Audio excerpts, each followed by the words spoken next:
So ಹಾಗಿದ್ದಾಗ ಇಷ್ಟು ದಿನವರೆಗೂ ಕೂಡ ತಲೆಮರೆಸ್ಕೊಂಡಿದ್ದು ಎಲ್ಲಿ, ಹೇಗೆ ಇವರನ್ನ ಅರೆಸ್ಟ್ ಮಾಡಲಾಯಿತು, ಹೇಗೆ ಲಾಕ್ ಆದರು, ಲಾಕ್ ಆದಂಥ ದೃಶ್ಯಾವಳಿಗಳ ಸಮೇತವಾಗಿ ನಿಮ್ಮ ಮುಂದೆ ಒಂದು ರಿಪೋರ್ಟನ್ನು ಇಡ್ತಾ ಇದ್ದೀವಿ ನೋಡಿ. ಬಿಕ್ಲು ಶಿವ ಮರ್ಡರ್ ಕೇಸಲ್ಲಿ ಬೈರತಿ ಬಸವರಾಜ್ ಅರೆಸ್ಟ್. ಬೈರತಿ ಬಸವರಾಜ್ಗೆ ಬಿಗಿಯಾದ ಕಾನೂನಿನ ಉರುಳು. ಸಿಐಡಿಯಿಂದ ಶಾಸಕ ಬೈರತಿ ಬಸವರಾಜ್ ವಿಚಾರಣೆ. ರಾಜಧಾನಿ ಬೆಂಗಳೂರಿನ ಬೆಚ್ಚಿ ಬೀಳಿಸಿದ್ದ ರೌಡಿ ಶೀಟರ್ ಬಿಕ್ಲು ಶಿವ ಕೊಲೆ ಪ್ರಕರಣ ಇದೀಗ ರಾಜಕೀಯ ವಲಯದಲ್ಲಿ ಸಂಚಲನ ಮೂಡಿಸಿದೆ. ಬಿಕ್ಲು ಶಿವ ಮರ್ಡರ್ ಕೇಸ್ನಲ್ಲಿ ಕೆಆರ್ಪುರ ಬಿಜೆಪಿ ಶಾಸಕ ಬೈರತಿ ಬಸವರಾಜ್ ಪೊಲೀಸ್ ಬಲೆಗೆ ಬಿದ್ದಿದ್ದಾರೆ. ಬಂಧನ ಭೀತಿಯಿಂದ ಅಜ್ಞಾತರಾಗಿದ್ದ ಬೈರತಿ ಬಸವರಾಜ್ ಕೋರ್ಟ್ ಮೊರೆ ಹೋಗಿದ್ದರು. ಹೈಕೋರ್ಟ್ನಲ್ಲಿ ನಿರೀಕ್ಷಣಾ ಜಾಮೀನು ವಜಾಗೊಂಡ ಬೆನ್ನಲ್ಲೇ ಸುಪ್ರೀಂ ಕೋರ್ಟ್ ಕದ ತಟ್ಟಿದ್ರು. ನಿನ್ನೆ ಸುಪ್ರೀಂ ಕೋರ್ಟ್ನಲ್ಲೂ ಬೈರತಿ ಬಸವರಾಜ್ಗೆ ಶಾಕ್ ಎದುರಾಗಿತ್ತು. ಬೈರತಿ ಬಸವರಾಜ್ ಸಲ್ಲಿಸಿದ್ದ ನಿರೀಕ್ಷಣಾ ಜಾಮೀನು ಅರ್ಜಿಯನ್ನು ವಜಾ ಮಾಡಿ ಆಘಾತ ನೀಡಿತ್ತು. ಹೀಗಾಗಿ ಬೈರತಿ ಬಸವರಾಜ್ಗೆ ಬಂಧನದ ಬಲೆಯಿಂದ ಪಾರಾಗಲು ಬೇರೆ ಯಾವುದೇ ದಾರಿ ಇರಲಿಲ್ಲ. ಗುಜರಾತ್ನಲ್ಲಿ ತಲೆಮರೆಸಿಕೊಂಡಿದ್ದ ಬೈರತಿ ಬಸವರಾಜ್ ಸಿಐಡಿ ಮುಂದೆ ಶರಣಾಗಲು ನಿನ್ನೆ ಸಂಜೆ ಬೆಂಗಳೂರಿಗೆ ವಾಪಸ್ಸಾದರು. ಬೈರತಿ ಬೆಂಗಳೂರಿಗೆ ವಾಪಸ್ಸಾಗ್ತಾ ಇರುವ ಸುದ್ದಿ ತಿಳಿತಾ ಇದ್ದಂತೆ ಪೊಲೀಸರು ಕೆಂಪೇಗೌಡ ವಿಮಾನ ನಿಲ್ದಾಣದಲ್ಲಿ ಸುತ್ತುವರೆದಿದ್ದರು. ನಿನ್ನೆ 7 ಗಂಟೆಗೆ ಟರ್ಮಿನಲ್ 1ಕ್ಕೆ ವಿಮಾನ ಆಗಮಿಸ್ತಾ ಇದ್ದಂತೆ ಬೈರತಿ ಬಸವರಾಜರನ್ನು ಪೊಲೀಸರು ಬಂಧಿಸಿದರು. ಅಲ್ಲ, ಅವರಿಗೆ ಸಿಒಡಿನವರು ಅವ್ರ ಮೇಲೆ ಏನು ಕ್ರಮ ತಗೊಳ್ಳೋದಕ್ಕೆ ಪ್ರಯತ್ನ ಮಾಡ್ತಿದ್ರು. ಅವರು ಹೈಕೋರ್ಟಲ್ಲಿ ಸ್ಟೇಗೆ ಅಪ್ಲೈ ಮಾಡಿದರು. ಇದಕ್ಕೆ ಅದಾದಮೇಲೆ ಅವರು ಮತ್ತೆ ಸುಪ್ರೀಂ ಕೋರ್ಟಿಗೆ ಹೋಗಿ ಅಲ್ಲಿ ಬೇಲಿಗೆ ಪ್ರಯತ್ನ ಮಾಡಿದರು. ಅಲ್ಲಿ ಕೂಡ ರಿಜೆಕ್ಟ್ ಆಯಿತು. ಇನ್ನು ಅವರಿಗೆ ಉಳಿದದ್ದು ಒಂದೇ ದಾರಿ, ಸರೆಂಡರ್ ಆಗಬೇಕು, ಇಲ್ಲ ಪೊಲೀಸ್ನವರು ಅರೆಸ್ಟ್ ಮಾಡಲೇಬೇಕಾಗ್ತದೆ. ಸೊ ಹಾಗಾಗಿ ಅವರು ಸರೆಂಡರ್ ಆಗಿದ್ದಾರೆ. ಮುಂದೆ ಏನು ಕಾನೂನಿನ ಪ್ರಕಾರ ಏನು ಕ್ರಮ ತಗೋಬೇಕೋ ಅದನ್ನು ಸಿಒಡಿ ಅವರು ತಗೊಳ್ತಾರೆ. ಅಷ್ಟು ಬಿಟ್ಟರೆ ಸದ್ಯಕ್ಕೆ ಬೇರೆ ಇನ್ನೇನು ಹೇಳೋದಕ್ಕೆ ಬರೋದಿಲ್ಲ. ಬೈರತಿ ಬಸವರಾಜ್ಗೆ ಮುಳುವಾದ ಮರ್ಡರ್ ಕೇಸ್. ಕೊಲೆಗೂ ನನಗೂ ಸಂಬಂಧವಿಲ್ಲ ಅಂತಿರೋ ಶಾಸಕ. ಕೆಂಪೇಗೌಡ ಏರ್ಪೋರ್ಟ್ನಲ್ಲಿ ಬೈರತಿ ಬಸವರಾಜ್ ಬಂಧನ ಬಳಿಕ ಸಿಐಡಿ ಪೊಲೀಸರು ಪ್ರಾಥಮಿಕ ಹೇಳಿಕೆ ದಾಖಲಿಸಿಕೊಂಡರು. ವಿಚಾರಣೆಯ ವೇಳೆ ಬೈರತಿ ಬಸವರಾಜ್ ಬಿಕ್ಲು ಶಿವ ಕೊಲೆ ಪ್ರಕರಣಕ್ಕೂ ನನಗೂ ಸಂಬಂಧ ಇಲ್ಲ ಎಂದೇ ಹೇಳ್ತಾ ಇದ್ದಾರೆ. ಇನ್ನು ಬಿಕ್ಲು ಶಿವಾಗೆ ಬೆದರಿಕೆ ಹಾಕಿರುವ ಆಡಿಯೋ ಲಭ್ಯ ಹಿನ್ನೆಲೆಯಲ್ಲಿ ವಾಯ್ಸ್ ಸ್ಯಾಂಪಲ್ ಸಂಗ್ರಹಕ್ಕೆ ಪೊಲೀಸರು ಮುಂದಾಗಿದ್ದಾರೆ. ಅಲ್ಲದೆ ಕೊಲೆಗೆ ಸುಪಾರಿ ಕೊಟ್ಟ ಆರೋಪದ ಹಿನ್ನೆಲೆಯಲ್ಲಿ ಸ್ಥಳ ಮಹಜರ್ ಮಾಡಲು ಮುಂದಾಗಿದ್ದಾರೆ. ರೌಡಿ ಶೀಟರ್ ಬಿಕ್ಲು ಶಿವ ಕೊಲೆ ಪ್ರಕರಣದಲ್ಲಿ ನಿನ್ನೆ ಸಂಜೆ ಏರ್ಪೋರ್ಟ್ನಲ್ಲಿ ಮಾಜಿ ಸಚಿವ ಬೈರತಿ ಬಸವರಾಜನ್ನ ಸಿಐಡಿ ಪೊಲೀಸರು ಬಂಧನಕ್ಕೆ ಒಳಪಡಿಸಿರುವಂಥದ್ದು. ಇಂದು ಪ್ರಾಥಮಿಕವಾಗಿ ಒಂದಷ್ಟು ಮಾಹಿತಿಗಳನ್ನು ಕೊಲೆ ಸಂಬಂಧಪಟ್ಟ ಹಾಗೆ ಕಲೆ ಹಾಕಿದ್ದು. ಅದರಲ್ಲಿ ಬಿಕ್ಲು ಶಿವ ಕೊಲೆಗೆ ನನಗೆ ಯಾವುದೇ ರೀತಿಯ ಸಂಬಂಧ ಇಲ್ಲ ಅಂತೇಳಿ ಬೈರತಿ ಬಸವರಾಜ್ ಅವರು ಕೂಡ ಸಿಐಡಿ ಅಧಿಕಾರಿಗಳ ಮುಂದೆ ಹೇಳಿದ್ದಾರೆ. ಆದರೆ ಈ ಕೊಲೆಗೂ ಮುಂಚೆ ಬಿಕ್ಲು ಶಿವಗೆ ಇವರು ಧಮಕಿ ಹಾಕಿರುವಂಥ ಆಡಿಯೋ ಸಿಐಡಿ ಅಧಿಕಾರಿಗಳಿಗೆ ಸಿಕ್ಕಿರುವಂಥದ್ದು. ಆ ನಿಟ್ಟಿನಲ್ಲೇ ಬೈರತಿ ಬಸವರಾಜ್ ಅವರ ವಾಯ್ಸ್ ಸ್ಯಾಂಪಲ್ನ ಕಲೆಕ್ಟ್ ಮಾಡಿ ಅದನ್ನು ಧ್ವನಿ ಪರೀಕ್ಷೆಗೆ ಕಳಿಸೋದಕ್ಕೆ ಸಿದ್ಧತೆ ಮಾಡಿಕೊಂಡಿರುವಂಥದ್ದು. ಮತ್ತೊಂದು ಕಡೆ ಅವರನ್ನು ಇವತ್ತು ಕಸ್ಟಡಿಗೆ ಪಡ್ಕೊಂಡ ನಂತರದಲ್ಲಿ ಕೊಲೆ ಆಗಿದ್ದ ಜಾಗಕ್ಕೆ ಸ್ಥಳ ಮಹಜರಿಗೆ ಕರ್ಕೊಂಡು ಹೋಗೋಕ್ಕೆ ಬೇಕಾದಂಥ ಎಲ್ಲ ಸಿದ್ಧತೆಗಳನ್ನು ಕೂಡ ಮಾಡಿಕೊಂಡಿದ್ದಾರೆ. 8 ತಿಂಗಳ ಬಳಿಕ ಅರೆಸ್ಟ್ ಆದ ಶಾಸಕ ಬೈರತಿ ಬಸವರಾಜ್.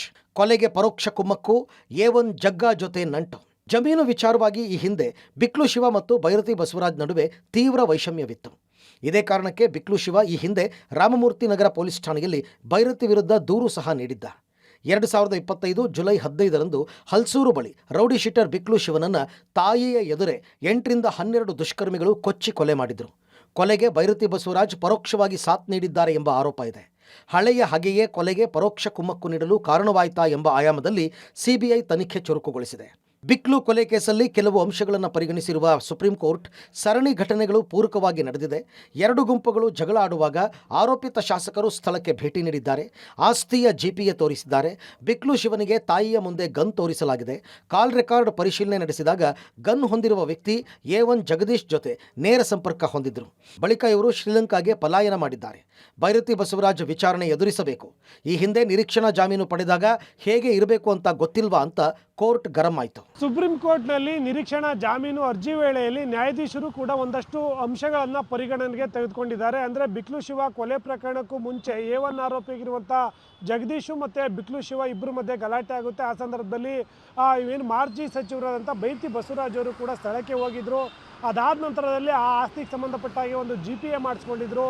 ಮತ್ತು ಬಿಕ್ಲು ಶಿವ ಏನು ಕೊಲೆ ಆಗ್ತಾನೆ, ಕೊಲೆ ಆದ ನಂತರದಲ್ಲಿ ಅವರ ತಾಯಿಯ ಬಳಿ ಹೋಗಿ ಗನ್ನು ತೋರಿಸಿದ ಆರೋಪ ಕೂಡ ಕೇಳಿಬಂದಿರುವಂಥದ್ದು. ಈ ಸಂಬಂಧಪಟ್ಟ ಹಾಗೆ ಸಿಐಡಿ ಅಧಿಕಾರಿಗಳು ವಿಚಾರಣೆ ವೇಳೆಯಲ್ಲಿ ಏನು ಜಗದೀಶ್ಗೆ ಮತ್ತು ನನಗೆ ಯಾವುದೇ ರೀತಿಯ ಸಂಬಂಧ ಇಲ್ಲ ಅಂತೇಳಿ ಬೈರತಿ ಬಸವರಾಜ್ ಅವರು ಹೇಳ್ಕೊಂಡಿರ್ತಾರೆ. ಆದರೆ ಅಧಿಕಾರಿಗಳ ಇನ್ವೆಸ್ಟಿಗೇಷನ್ ವೇಳೆಯಲ್ಲಿ ಇವರಿಬ್ಬರಿಗೂ ಕೂಡ ನಿಕಟ ಸಂಪರ್ಕ ಇದೆ. ಇವರು ಹಲವು ಕಡೆಗಳಲ್ಲಿ ರಾಜಕೀಯ ಕಾರ್ಯಕ್ರಮಗಳಾಗಿರ್ಬೋದು, ದೇವಸ್ಥಾನ ಕಾರ್ಯಕ್ರಮಗಳಾಗಿರ್ಬೋದು, ಬೇರೆ ಬೇರೆ ಕಡೆ ಪ್ರವಾಸ ಹೋದಂಥ ವೇಳೆಯಲ್ಲೂ ಕೂಡ ಇಬ್ಬರು ಒಟ್ಟಾಗಿದ್ದರು ಅನ್ನೋ ಅಂಶಗಳನ್ನು ಕೂಡ ಕೋರ್ಟ್ ಗಮನಕ್ಕೆ ತಂದಿರುವಂಥದ್ದು.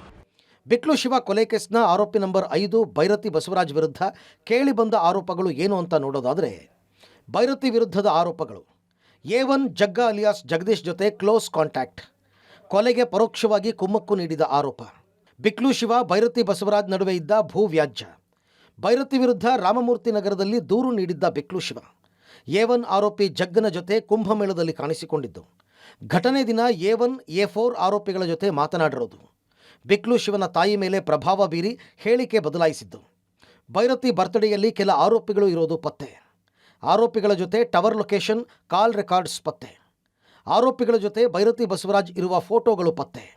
ಬಿಕ್ಲು ಕೊಲೆ ಕೇಸಲ್ಲಿ ಮತ್ತೊಬ್ಬ ಆರೋಪಿ ಅರೆಸ್ಟ್, ಆರೋಪಿ ಅಜಿತ್ ಎಂಬಾತನ ಬಂಧಿಸಿದ ಪೊಲೀಸರು, ಆರೋಪಿ ಮುಖ ಮುಚ್ಚಿಕೊಳ್ಳೋದಕ್ಕೆ ಪೊಲೀಸ್ ಕ್ಯಾಪ್. ಬಿಕ್ಲು ಶಿವ ಕೊಲೆ ಕೇಸ್ನಲ್ಲಿ ಮತ್ತೊಬ್ಬ ಆರೋಪಿ ಅಜಿತ್ ಎಂಬಾತನ ಬಂಧನವಾಗಿದೆ. ಇನ್ನು ಪೊಲೀಸರು ಆರೋಪಿ ಅಜಿತ್ ಮುಖ ಮುಚ್ಚಿಕೊಳ್ಳೋದಕ್ಕೆ ಪೊಲೀಸ್ ಟೋಪಿ ನೀಡಿದ್ದಾರೆ. ಬೌರಿಂಗ್ ಆಸ್ಪತ್ರೆಯಲ್ಲಿ ವೈದ್ಯಕೀಯ ಪರೀಕ್ಷೆ ಮುಗಿಸಿ ಕರೆದೊಯ್ಯುವಾಗ ಪೊಲೀಸರು ಕ್ಯಾಪ್ ನೀಡಿ ರಕ್ಷಣೆ ಕೊಟ್ಟಿದ್ದಾರೆ.